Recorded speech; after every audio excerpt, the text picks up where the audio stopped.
నమస్తే అందరికీ, welcome to bindaas Telugu YouTube channel. నేను మీ యాంకర్ నవీన్. రాజన్న సిరిసిల్ల జిల్లాకు చెందిన నేత కళాకారుడు ఎల్ది హరిప్రసాద్ గారంటే రెండు తెలుగు రాష్ట్రాల్లో తెలియని వారంటూ ఎవరు లేరు. రాష్ట్ర సీఎం నుండి దేశ ప్రధాని వరకు ప్రశంసలు పొందిన నేత కళాకారుడు ఎల్ది హరిప్రసాద్ గారితో మనం ఉన్నాం. నమస్తే అన్న. నమస్కారం. బాగున్నారన్న? బాగున్నాను అన్న, మీ గురించి మేము న్యూస్లో చాలా చూసినాం, వార్తల్లో ఇవన్నీ చాలా చూసినాం. ఒకసారి మీ గురించి మీ మాటలో చెప్పండి అన్న. అంటే నేను చిన్నతనం అంటే చేనేత వృత్తి చిన్నతనం నుండి ఇదే వృత్తిలో ఉండి నాన్నగారితో అంటే మాకు పైడల్ మొగ్గాలు ఉండే. మేము నలుగురం అన్నదమ్ములం. మమ్మల్ని చాదడానికి నాన్న మొగ్గ నుంచని పైడల్ మొగ్గంగా తయారు చేసి దాని మీద అంటే మొగ్గం మీద ఒక చీర వేయాలంటే దాదాపు 2-3 రోజులు అవుతుంది. దాన్ని కరెంటు మోటార్ బిగించి అప్పుడు ఆయనే ఒకరోజు ఒక చీర అయ్యే విధంగా తయారు చేసుకొని మమ్మల్ని దాదిండు. అవే మగ్గాలు ఉండే, పైడల్ మగ్గాలే 10-11 ఉండే మా ఇంట్లో. వాటిని చూసుకుంటూ మొదట్లో నేను చిన్నగా బుల్లి మరమగ్గాన్ని, తర్వాత రాట్నాన్ని, వార్పిన్ను ఇలా తయారు చేసినాను. వాటిని జ్ఞాపికలుగా ఇక్కడ రాజకీయ నాయకులు ఎంతోమంది కూడా నాతోని తయారు చేయించుకొని ఇక్కడ నుండి అంటే మన గల్లీ నుండి కూడా ఢిల్లీ దాకా ఎంతోమంది రాజకీయ నాయకులకు చంద్రబాబు నాయుడు కానీ, రాజశేఖర్ రెడ్డి, కేసీఆర్, కేటీఆర్, మన ప్రణబ్ ముఖర్జీ, సోనియా గాంధీ, ఆఖరికి మోడీ గారికి కూడా నేను తయారు చేసిన జ్ఞాపికలు అక్కడ దాకా పోయినాయి. వాటితో పాటు నేను ఇవే కాకుండా నేను చదువుకున్నది 10వ తరగతి. ఇవే కాకుండా కూడా నేను నేత వృత్తిలో ఇంకేమన్నా చేయాలన్న ఉద్దేశంతో మొదట్లో అగ్గిపెట్టెలో ఇమిడే చీర, దాంతోపాటు సూది రంధ్రంలో దూరే చీర, ఇలా నేతలో కూడా ఎన్నో ప్రయోగాలు చేసినాను. నా కళను గుర్తించి అంటే యూట్యూబ్లో అక్కడ ఇక్కడ చూసి న్యూజిలాండ్కి చెందిన సునీత మేడం గారు వాళ్ళు మాకు ఫస్ట్ ఉంగరంలో దూరే చీరలు కొన్ని ఆర్డర్ ఇవ్వడం జరిగింది. అలా తయారు చేసి వాళ్ళకు కూడా పంపించాను. ఇంతే.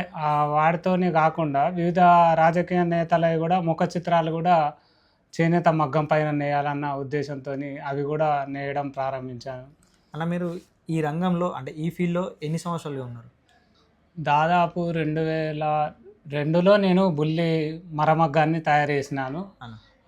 ఇప్పటికీ 20 సంవత్సరాలు అవుతుంది. 20 సంవత్సరాలు అవుతుంది.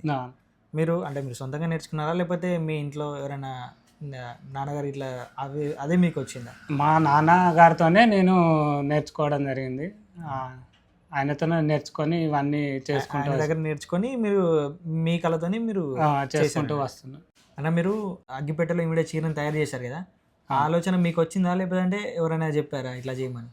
ఇది శ్రీకృష్ణ దేవరాయల కాలం నుండి అగ్గిపెట్టెలో ఇమిడే చీరను తయారు చేశారని నేను బుక్లో చదివాను. దాన్నే నేను కట్టుకోవడానికి అంటే అప్పుడు కట్టుకోవడానికి అనువుగా ఉన్నదో లేదో తెలియదు, కానీ నేను కట్టుకోవడానికి అనువుగా ఉండాలన్న ఉద్దేశంతో దాదాపు నెల 15 రోజులు కష్టపడి దాన్ని ఒక ఆర్కిమిడీస్ సూత్రం, నేను 7వ తరగతిలో చదువుకున్న ఆర్కిమిడీస్ సూత్రం ప్రకారమే అగ్గిపెట్టెలో వార్పు వెఫ్ట్ అంటే పేకమాలు నిలువుమాలు ఎంత పడుతుంది, నేను నిలువుమాలు వెఫ్ట్ ఎంత పడుతుందో చూసుకొని పేక 2 చూసుకొని దాన్ని నేయడం జరిగింది. అది కట్టుకోవడానికి అనువుగా ఉంటుంది. వీటిని తయారు చేసి దాదాపు ఇప్పటికీ ఒక 150-200 పీసుల దాకా మేము మన దేశంలోనే కాకుండా చీర తయారు చేయడానికి దాదాపు 20-25 డేస్ పడుతుందా? ఫస్ట్ అంటే కట్టుకోవడానికి అనువుగా ఉండాలి, మళ్ళీ ప్లస్ అగ్గిపెట్టెలో ఇమ్మడాల అన్న ఉద్దేశంతో నేను అంటే పల్చగా అంటే ఎవరైనా వేయగలుగుతారు, దాన్ని పట్టించగలుగుతారు. మీరు చేసింది యూస్ఫుల్ ఉండడానికి, కట్టుకోవడానికి ఉండడానికి చేయడానికి అంత టైం పట్టింది. ఇప్పుడు నేయాలంటే 3 డేస్లో చేనేత మగ్గం పైననే అంటే ఇప్పటికి కూడా వచ్చిన వారు ఎవరైనా ఆర్డర్ ఇవ్వడానికి వచ్చినప్పుడు కూడా మేము చేనేత మగ్గం పైన నేసిన కలర్ కావాలన్నా కూడా వాళ్ళ ఆర్డర్ ప్రకారమే మేము తయారు చేసి ఒక్కొక్కసారి వచ్చి ఇక్కడ మేము నేసేది కూడా వీడియో తీసుకొని వాళ్ళు కూడా వచ్చి డైరెక్ట్ తీసుకునే వాళ్ళు కూడా తీసుకుంటారు. నేసేది కూడా వీడియో తీసుకొని ఇన్స్టాగ్రామ్, యూట్యూబ్ అట్లా పెట్టుకుంటారు వాళ్ళు, మేము ఈ చీర కొనుక్కున్నామని అట్లా.